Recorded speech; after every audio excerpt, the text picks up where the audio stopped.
Michigan is a vast laboratory, testing human resilience against the brutality of economic shifts and the unforgiving laws of nature. Here, the line between upper-class prosperity and silent ruin is separated by only a few miles of asphalt. There is no room for small talk. This state holds the remains of towns that have been completely erased from the map, standing side by side with tourist destinations that generate millions of dollars every summer.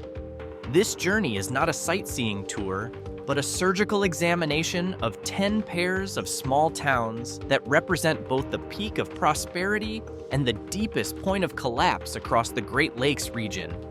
From ghost towns buried by sand to exclusive car-free islands, this is the real Michigan, unfiltered and unapologetic.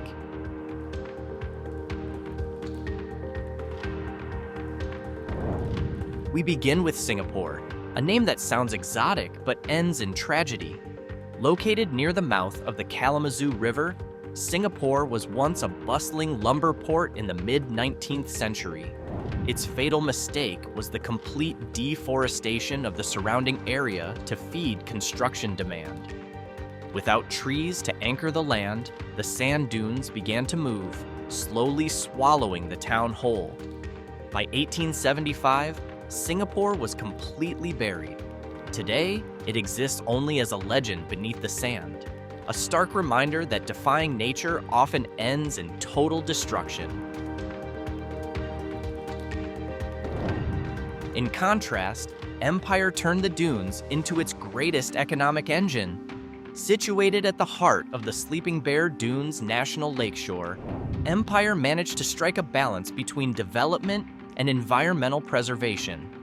In fact, the town frequently appears on lists of the best places to visit in America, thanks to its breathtaking beaches and an atmosphere that feels calm yet undeniably alive. While Singapore was defeated by shifting sand, Empire flourished by embracing that same geological force as a priceless tourism asset, drawing thousands of visitors year after year.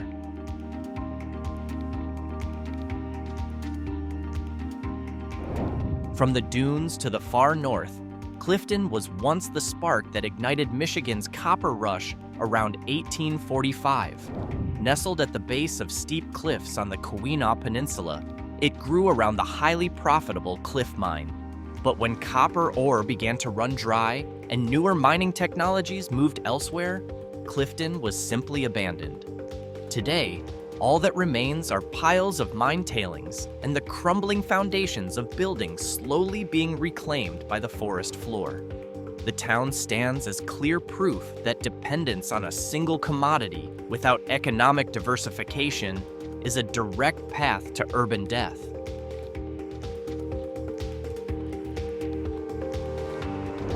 In sharp contrast, Calumet represents a community that refused to disappear. Although its copper industry shut down long ago, the town reinvented itself as a grand center of industrial history. The beautifully preserved Calumet Theater and its iconic red brick architecture still stand with pride. Now part of the Keweenaw National Historical Park, Calumet attracts visitors who want to experience the grandeur of the industrial era without living among ruins. The town proves that history is not merely a burden of the past, but a form of future capital when managed with the right vision.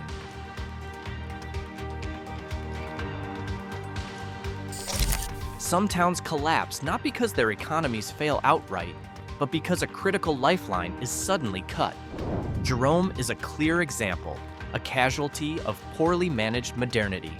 In the past, this town was a vital railroad junction in Hillsdale County, serving as a commercial hub for local farmers.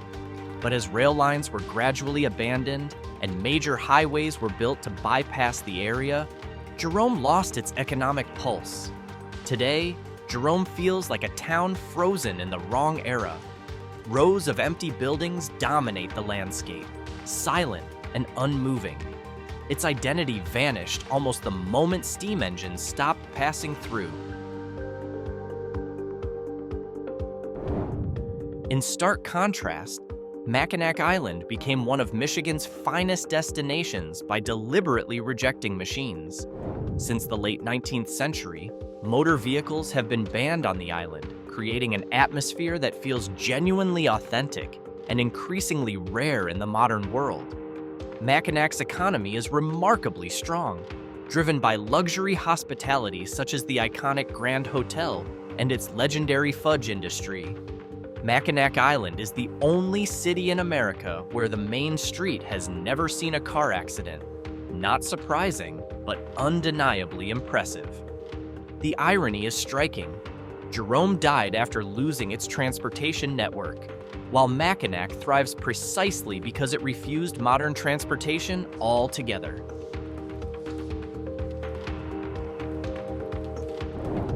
Meanwhile, Michigan's vast waterways tell another story, one of frozen industry and flowing creativity. Fayette is a beautiful failure on the Garden Peninsula. For 24 years, the town produced thousands of tons of pig iron, once serving as a strategic iron smelting center for the Jackson Iron Company. But when charcoal supplies dwindled and shipping costs rose, the company shut down operations in 1891. Today, Fayette is preserved as a state historical park. Its buildings remain largely intact, yet it is a town without a soul, an open-air museum, visually striking but devoid of permanent residents to give it life. Jump ahead to Saugatuck, often referred to as the art town of the Midwest. If Fayette stands as a monument to the failure of heavy industry, Saugatuck represents the triumph of creative economics and a relaxed lifestyle that continues to grow with each passing decade. Saugatuck has a long history as an artist colony dating back to the early 20th century.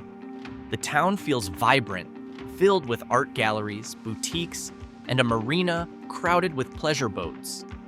Its success lies in its ability to preserve coastal charm while continuously innovating within the creative tourism sector, a balance that keeps the city alive and economically resilient.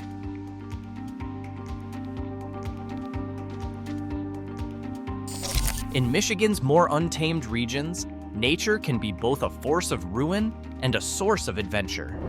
On the shores of Lake Superior, Freda stands as a relic of industrial excess.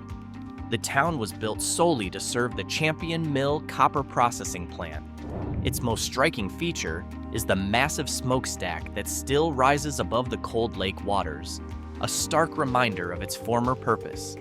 When the plant shut down in 1967, Freda lost its reason to exist almost overnight. The enormous concrete foundations left along the shoreline now resemble abandoned ancient temples, slowly weathered by wind and waves. Just a few hours away, however, Munising reveals a completely different face of Michigan. Munising serves as the main gateway to Pictured Rock's National Lakeshore, drawing more than 1 million visitors each year. The town has grown rapidly, offering a wide range of lodging options, restaurants, and boat tours. Uniquely, Munising is surrounded by more than 15 easily accessible waterfalls, adding to its reputation as an outdoor adventure hub that continues to thrive.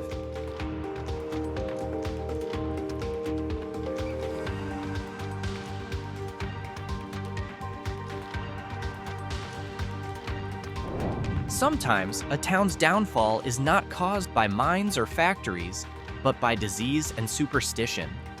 That silent tragedy is embodied by Pere Cheney, often considered the most haunted town in Michigan. Originally founded as a logging settlement, it was devastated by a series of diphtheria outbreaks in the late 19th century, wiping out most of its population. A major fire later destroyed whatever remained. Today, Pere Cheney has completely vanished. All that remains is an old cemetery hidden deep in the forests of Crawford County, surrounded by enduring legends of witches and dark folklore. In sharp contrast stands Frankenmuth, a town that feels unmistakably German, despite being located in the heart of Michigan. Known as Little Bavaria, Frankenmuth has achieved remarkable success through ethnic-based tourism. It is home to Bronner's Christmas Wonderland, the largest Christmas store in the world. Frankenmuth's success proves that a strong and clearly defined identity can become a global attraction. While Pere Cheney is remembered for death, loss, and lingering curses, Frankenmuth is celebrated for joy, its legendary fried chicken, and annual festivals that draw crowds year after year, never failing to bring the town to life.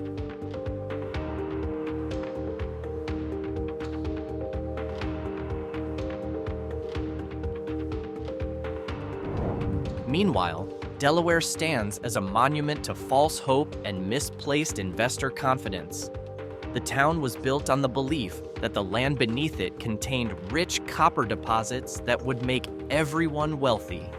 Millions of dollars, in today's value, were poured into the project, yet the mine never managed to generate consistent profits. Eventually, Delaware was abandoned and today exists only as a destination for urban explorers, drawn by the visible collapse of 19th century capitalism and its overconfidence. On the other hand, New Buffalo is a place where money flows with remarkable ease. Located near the Indiana-Michigan border, it has become a favorite getaway for Chicago's elite. With a marina filled with luxury yachts and the impressive Four Winds Casino anchoring its economy, New Buffalo represents one of the most successful economic turnarounds in southwestern Michigan. The contrast is striking. Delaware was destroyed by failed mineral speculation, while New Buffalo thrives by positioning itself as a playground for those with substantial capital and leisure to spend.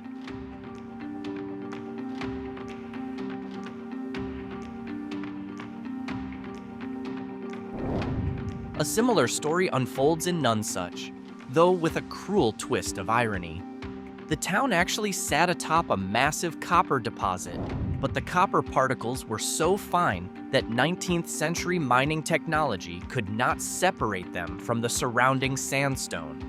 Several companies attempted to solve the problem, yet all eventually went bankrupt.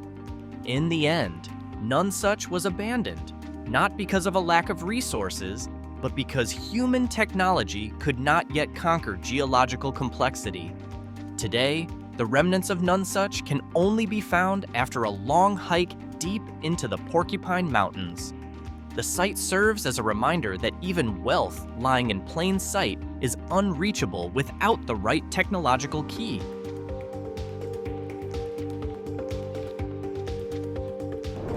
In contrast, Petoskey chose to celebrate its own geological details rather than fight them. The town is famous for the Petoskey Stone, an ancient fossilized coral found only in this region. Petoskey successfully built an upscale tourism economy around this identity, centered on its charming downtown known as the Gaslight District. Blending Victorian elegance with the natural beauty of Lake Michigan, the city offers a refined yet relaxed atmosphere. Where Nonesuch surrendered to copper hidden within fine sand, Petoskey transformed its fossil stone into a prestigious civic symbol, one that continues to generate prosperity for its residents to this day.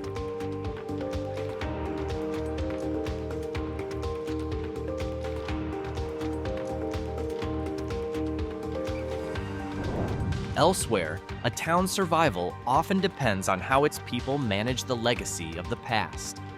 Mandan lies in one of the most isolated parts of northern Michigan. Once a mining settlement, the town ultimately surrendered to its own remoteness. Today, Mandan is nothing more than rotting timber slowly being reclaimed by the forest.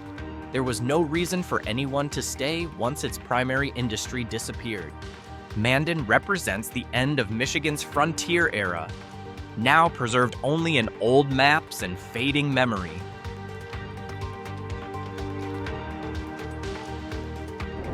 In contrast, Leland succeeded by preserving its historic fishing district known as Fishtown.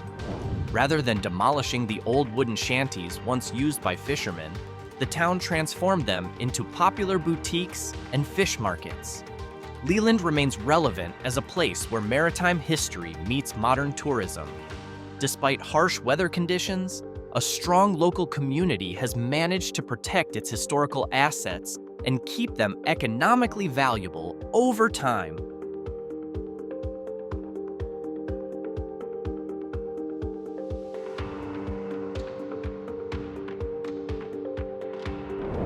Finally, there are towns that survive only through memory.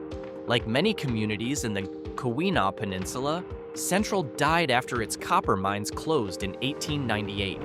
Yet a unique tradition endures. Every year, on the last Sunday of July, descendants of Central's former residents gather at the town's only remaining church for a reunion. For the other 364 days of the year, Central is a completely silent ghost town. It stands as the remnant of a community that refuses to be forgotten, even though the town itself has long ceased to exist.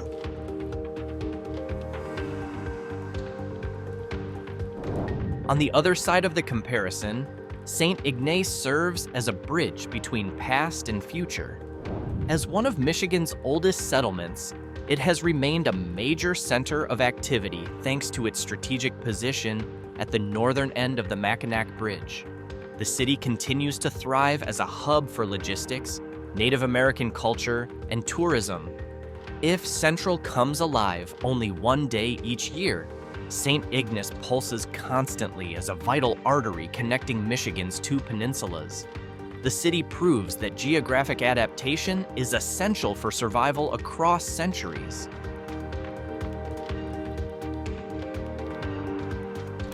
Examining Michigan through these 10 pairs of towns leads to a stark conclusion. A city is ultimately just a collection of structures borrowed from nature, and nature can reclaim them at any time. From the rusting ruins of Freda to the enduring elegance of Mackinac, the defining factor is not luck, but a community's ability to adapt when its primary industry collapses. In the end, Michigan stands as a reminder to every place in the world that today's prosperity can become tomorrow's ruins if innovation and adaptation fail to keep pace.